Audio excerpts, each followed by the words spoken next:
Assalamu alaikum, brothers and sisters. If you have ever visited the Holy Kaaba, the Masjid E Haram, or the Masjid E Nabwi sallallahu alaihi wasallam, you can understand how beautiful and spiritual these places are. We feel emotional and connected and indifferent to worldly matters when we go there. Let's talk about the miracles that happened when these holy places were rebuilt and redesigned. The person who built the Masjid al Haram and the Masjid Nabi sallallahu alaihi wasallam was called Muhammad Kamal Ismail. He was an Egyptian architect and engineer. Brothers and sisters, the person who gets to design and build the most blessed parts of the world cannot be an ordinary man. Allah had chosen and designed the whole process, and this person was also no less than special. Dr. Kamal Ismail was the youngest one to graduate from high school in Egypt and then became the youngest person ever to graduate from Royal School of Engineering. He was then sent to Europe to receive multiple doctorates in Islamic architecture. He was the first person to take over the control of the whole design and rebuilding of the Haramain Sharifain. Despite his excellence in degrees and experience, he refused to take even a single penny for completing this lengthy, difficult task. Dr. Kamal Ismail said that why would he take worldly returns for designing the most sacred parts of the world? How would he answer back to his Allah subhanahu wa ta'ala? His whole life is an embodiment of Iman and faith. He had a small personal life, and that is why he would spend most of his time in worship and ibadat.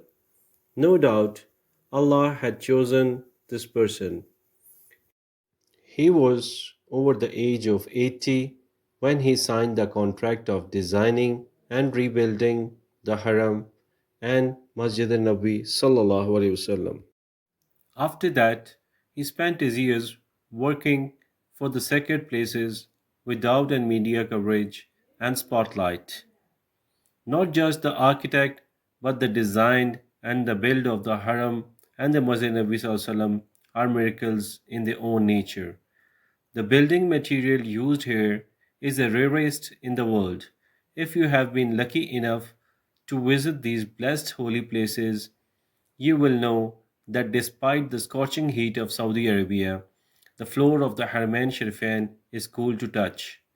This is because the white marble used there is a rare kind of snow white marble found in Lebanon.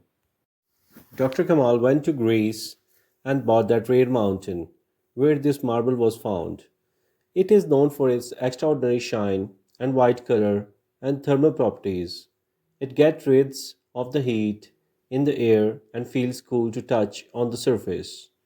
When the construction of the masjid began, the king of Saudi Arabia asked Dr. Muhammad Kamal Ismail to use the same snow white marble. The marble he had bought for the Masjid Haram was 15 years ago. He wasn't sure if that company still had it. Anyways, he went to meet the executive and told him the story. As expected, the marble had been sold out completely. Dr. Kamal left the room, but just as a ray of hope, he asked the secretary to find the person who bought that marble. She said, "It is difficult, but he can drop his number and she will let him know if she receives any information." The next day, he received a call from the secretary. She found the company that bought the rest of the marble 15 years ago. When he looked at the details she sent, Dr. Kamal was astonished. The company was based in Saudi Arabia, and he immediately took his flight and landed in Saudi Arabia to meet the owner of the company. He told the whole story, and the owner was amazed. The marble was lying in his stores for 15 years just for Masjid E Nabi Sallallahu Alaihi Wasallam. He said he had bought the marble for his personal project, but now he will be honored to donate it to Masjid Nabi Sallallahu Alaihi Wasallam project. He even paid for the shipping and handling, and the marble arrived in perfect condition. Brothers and sisters, so let us strive to be like Dr. Kamal Ismail, who dedicated his life to designing and building the most sacred parts of the world without seeking any worldly gains.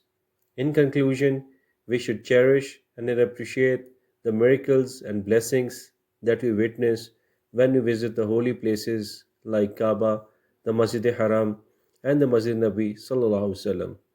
We should also strive to emulate the exemplary life of Dr. Kamal Ismail, who was a true embodiment of faith and dedication. Let us make a commitment to lead a life of selflessness and dedication towards the betterment of society and humanity.